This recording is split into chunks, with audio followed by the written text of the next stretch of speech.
सबैजनालाई जय मसीह। आजको वचनको खण्ड रहेको छ लुका 10 को 25 देखि 37 सम्म। यहाँ चाहिँ असल सामरीको दृष्टान्त छ। मलाई हाम्रो हिजो शनिबारको दिनमा हाम्रो मण्डलीमा वचन हाम्रो पास्टर बुवाले यहीँबाट बाँड्नु भएको थियो अनि मलाई पनि एकदम आशिष लागेको कुराहरू एक दुईवटा म भन्न चाहन्छु। तपाईहरुले पढ्न सक्नुहुन्छ 25 देखि लिएर 37 सम्म। यहाँ चाहिँ त्यो व्यवस्थाको पण्डितले चाहिँ येशू प्रभुलाई दुईटा प्रश्न गरेका छन्। पहिलो कुरा चाहिँ स्वर्ग जानको लागि के गर्नुपर्छ हैन, अथवा स्वर्गको हकदार हुनको लागि के गर्नुपर्छ, अथवा अनन्त जीवन प्राप्त गर्नलाई के गर्नुपर्छ भनेर चाहिँ प्रश्न गर्छन् हैन, पहिलो प्रश्न। अनि फेरि दोस्रो प्रश्न चाहिँ येशू प्रभुले पहिलो प्रश्नको उत्तर दिइसके पछाडि दोस्रो प्रश्न फेरि गर्छन् कि उसो भएदेखि मेरो छिमेकी को हो त नि भनेर। यहाँनिर दुईटा प्रश्न उनले गर्दाखेरि पहिलो प्रश्नमा चाहिँ स्वर्गको भागीदारी हुन के गर्नुपर्छ अथवा अनन्त जीवन पाउन के गर्नुपर्छ, जो कहिल्यै पनि नमर्ने जीवन पाउनको लागि के गर्नुपर्छ भनेर प्रश्न सोध्दाखेरि तिमीले व्यवस्थामा पढेनौ र भनेर भन्नुहुन्छ। अनि उनले पढेको छु, त्यहाँ त सारा हृदयले परमेश्वरलाई प्रेम गर्नु, सारा समझले, सारा प्राणले परमेश्वरलाई प्रेम गर्नु, अनि छिमेकीलाई जस्तै आफूलाई जस्तै छिमेकीलाई पनि प्रेम गर्नु भनेर चाहिँ भनेका छन् भन्नुहुन्छ हैन। अनि हो तिमीले ठिकै भन्यौ, जाऊ अब त्यसै गर भनेर येशू प्रभुले भने पछाडि फेरि उनले भन्छन् मेरो छिमेकी को हो त भन्छन् के। अनि यहाँनिर चाहिँ अब पहिलो प्रश्नमा चाहिँ अनन्त जीवन पाउन के गर्नुपर्छ भन्दाखेरि चाहिँ उनी 25 पदमा यहाँ भनेको छ कि व्यवस्थाका एकजना पण्डित उहाँको परीक्षा गर्न खडा भए हैन। त्यहाँ चाहिँ येशू प्रभुलाई परीक्षा गर्नको लागि उनी खडा भएका थिए भन्ने चाहिँ 25 पदले नै स्पष्ट पार्दछ।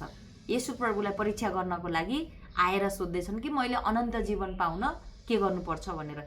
जान्ने जिज्ञासा भएर होइन, जान्ने चासो भएर होइन, येशू प्रभुलाई परीक्षा गर्नको लागि। अनि येशू प्रभुले व्यवस्थामा के लेखिएको छ पढेनौ भन्दाखेरि त्यहाँ यस्तो यस्तो लेखिएको छ, त्यो त मलाई थाहा छ भन्छन्। उसो भए जाऊ तिमीले त्यसै गर भन्दाखेरि फेरि आफू एकदमै धार्मिक छु भनेर आफू एउटा धार्मिक देखाउनको लागि अब त्यहाँ 29 पदमा भन्छ है, यहाँ तिनले आफूलाई धार्मिक देखाउने इच्छा गरेर येशूलाई भने मेरो छिमेकी चाहिँ को हो त भनेर सोध्छन् के। उसो भए मेरो छिमेकी को हो त भनेर सोध्छन्। अनि त्यहाँबाट अब येशू प्रभुले एउटा दृष्टान्त भन्नुहुन्छ।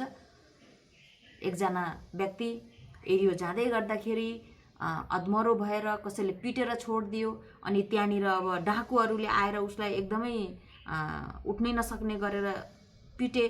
तर त्यही बाटो हिँड्दै गर्दाखेरि पुजारी पनि त्यही बाटो गयो, तर देखो नदेखो गरेर हिँड्यो। अनि अर्को व्यक्ति पनि फेरि त्यही बाटो गयो, तर देखियो नदेखियो गरेर हिँड्यो। तर एकजना सामरी पनि त्यही बाटो गएको थियो, तर उसले चाहिँ त्यो अधमरो गरेर पिटेको त्यो चोट खाएको मान्छेलाई चाहिँ देखियो। अनि उसलाई देखे पछाडि दया लाग्यो। अनि उसलाई मलमपट्टी गर्यो, उसलाई उठायो, बोक्यो, आफ्नो गधामा हालेर लग्यो, अनि ठाउँमा पुर्यायो, अनि कसैलाई रेखदेख गर्न जिम्मा लायो। अनि म फर्केर नआउने बेलासम्म चाहिँ यो तिमीले रेखदेख गर भने त्यसको खर्च पनि उसले बेहोर्यो। त्यो सबै कुरा चाहिँ उसले आफ्नो टाउकोमा लियो। अनि अब त्यो कथा भनिसके पछाडि फेरि येशू प्रभुले अब त्यो पुजारीलाई सोध्नुहुन्छ, ल भन अब यो अधमरो गरी पिटाइ खाएर लडेको मान्छेको छिमेकी चाहिँ को बन्यो भनेर सोद्धाखेरि उसले भन्छ जसले उसलाई सहायता गर्यो त्यही बन्यो भनेर उत्तर दिन्छ। अनि येशू प्रभुले पनि जाऊ तिमीले पनि त्यही गर भनेर चाहिँ भन्नुहुन्छ है। यहाँबाट हामीले यो बुझ्न सक्छ कि येशू प्रभुले चाहिँ यो पुजारीको व्यवस्थापकको हृदय जान्नुहुन्छ, किनकि येशू प्रभु अन्तर्यामी हुनुहुन्छ। अनि उनले चाहिँ येशू प्रभुलाई परीक्षा गर्ने उद्देश्यले आएर बताए, तर येशू प्रभु त उसको हृदयको कुरा जान्नुहुन्थ्यो। अनि उसको हृदयमा चाहिँ खालि व्यवस्थामा भनिएका कुरा कतिवटा चाहिँ ज्ञान चाहिँ रहेछ हैन, ज्ञान चाहिँ छ, तर हृदयबाट जो गर्नुपर्ने कुराहरू चाहिँ गरेको छैन उसले। येशू प्रभुले थाहा छ। यसकारण अब येशू प्रभुले त्यो कुरा उसलाई सम्झाउनको लागि, त्यो कुरा उसलाई देखाउनको लागि उसले नगरेको कुरा उसलाई देखाएर उसले बुझोस् र पश्चाताप गरोस् भन्ने चाहेर यो घटना बताउँदै गर्नुहुन्छ। तर त्यो व्यक्तिले चाहिँ आफूलाई धार्मिक देखाउने हिसाबले अथवा येशू प्रभुलाई परीक्षा गर्ने हिसाबले आएर सोधेको हुन्छ अनि ऊ त्यहाँबाट जान्छ है। यसकारण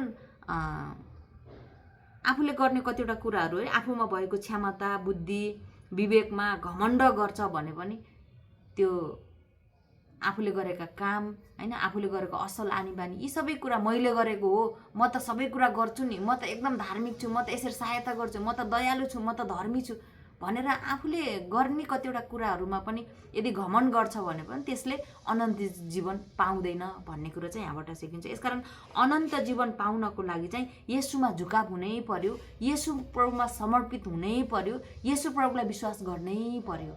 जब येशू प्रभुलाई विश्वास गर्छौँ भने अब हामीले येशू प्रभुलाई विश्वास गरेको कारण अब हामीले असल कार्य त गर्नै पर्छ, तर असल कार्यले मात्रै पनि अनन्त जीवनमा हामी जान सक्दैन।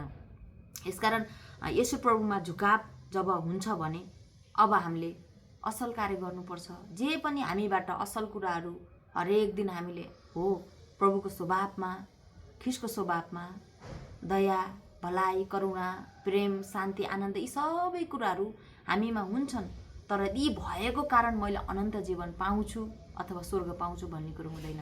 येशू प्रभुलाई मैले विश्वास गरेको कारण मबाट अब यो असल कुराहरू त निस्कनु पर्यो, किनकि हाम्रो परमेश्वर असल हुनुहुन्छ, हाम्रो प्रभु येशू असल हुनुहुन्छ अनि उहाँमा जब हामीले विश्वास गर्छौँ, उहाँमा झुकाव राख्छौँ भने हामीबाट असल कुराहरू निस्कनु पर्यो है। यसकारण जे पनि हामीले गर्छौँ मैले गर्दा होइन, प्रभु येशूले गर्दा प्रभुको कारण मैले गर्दैछु भनेर जहिले पनि येशू प्रभुमा झुकाव र उहाँमा समर्पित जीवन चाहिँ हाम्रो हुनुपर्छ भन्ने कुराहरू चाहिँ एकदम आशिष लाग्यो। यसकारण यो व्यवस्थाको पण्डितले सबै क्रियाकलाप सबै काम असल गरे तापनि येशूमा झुकाव छैन, येशूमा विश्वास छैन, खालि आफूलाई म त पण्डित हो सबै कुरा गर्न सक्छु, म त धर्मी छु, मैले त सबै जानेको छु भनेर एउटा घमण्ड राखेर आफूलाई धार्मिक देखाउने इच्छा गरेर जब येशूमा जुनैसुकै प्रश्न लिएर आए पनि त्यसको सही उत्तर पाउँदैन र उसले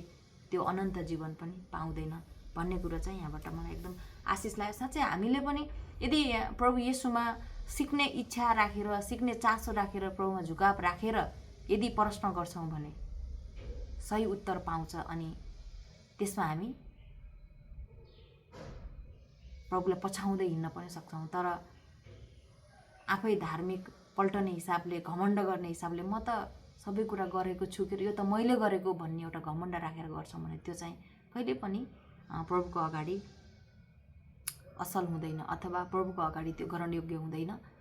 स्वर्गको भागीदारी र अनन्त जीवन पाउनको लागि प्रभु येशूमा झुकाव प्रभु येशूमा विश्वास हामीले गर्नै पर्ने हुन्छ। यसकारण जब येशूलाई विश्वास गरिन्छ अनि हामीमा भएको आनी बानी चालचलन त परिवर्तन त हुनै पर्यो, असल स्वभावमा त हामी जिउनै पर्यो। तर असल स्वभावमा जिएँ भन्दैमा मैले गरेँ भन्ने हुँदैन। प्रभु येशूको कारण मैले गर्दैछु, प्रभु येशूले नै मेरो जीवनमा गर्नुभयो भन्ने कुरा चाहिँ जहिले पनि येशूमा यसरी समर्पित जिउनुपर्छ भन्ने कुरा चाहिँ एकदम आशिष लाग्यो। त्यही भएर आफ्नो क्षमता अथवा योग्यतामा यदि घमण्ड गर्छ भने त्यो व्यक्ति अनन्त जीवनमा जान पाउँदैन अथवा अनन्त जीवन पाउँदैन जबसम्म येशूमा उसले झुकाव राख्दैन भन्ने कुरा चाहिँ मलाई एकदम आशिष लाग्यो। धन्यवाद। तपाईँहरूले नि पढ्नु होला यो लुका 10को 25 देखि 37 सम्म अनि तपाईँहरू पनि अझ धेरै आशिष पाउनुहुन्छ। धन्यवाद। जय मसीह। मेरो यो लुरी तरकारीबारी युट्युब छ च्यानल सब्सक्राइब गर्नु होला। बेला बेलामा यसरी आफूले पाएको आशिषहरू मैले बाँड्ने छु, मैले सिक्दैछु भर्खरै। अनि यसरी जब हामीले बाँड्यो भने पछिसम्म पनि हेर्न मिल्छ, सुन्न मिल्छ आफूले पाएको आशिषहरू। अनि कसैलाई हिजोको शनिबार के थियो सङ्गतिमा वचन भन्ने बिर्सेको हुनसक्छ, उसले पनि सम्झेर फेरि पढ्न सक्छ हैन भन्ने एउटा उद्देश्य राखेर चाहिँ यो भिडियो बनाएको छु। सिक्दैछु। अब क्वालिटी राम्रो छैन, केही नि छैन, तर पनि वचन चाहिँ मैले छोटो छोटो बाँड्ने इच्छा लाग्यो। अनि प्रभुले दिनुभएको यो सबै साधन जे पनि छ त्यसलाई चाहिँ यसरी प्रयोग गर्ने इच्छा गरेँ। धन्यवाद सुनिदिनु भएको लागि। तपाईँहरू पनि वचन सधैँ पढ्नु होला। शनिबार आफ्नो आफ्नो मण्डलीमा सुनिएका वचनहरू फेरि घरमा आएर फेरि दोबारा पढ्ने, रिभिजन गर्ने, सम्झने अनि आफ्नो जीवनमा उतार्ने कोसिस सबैजनाले गर्नुहोला भन्दै यो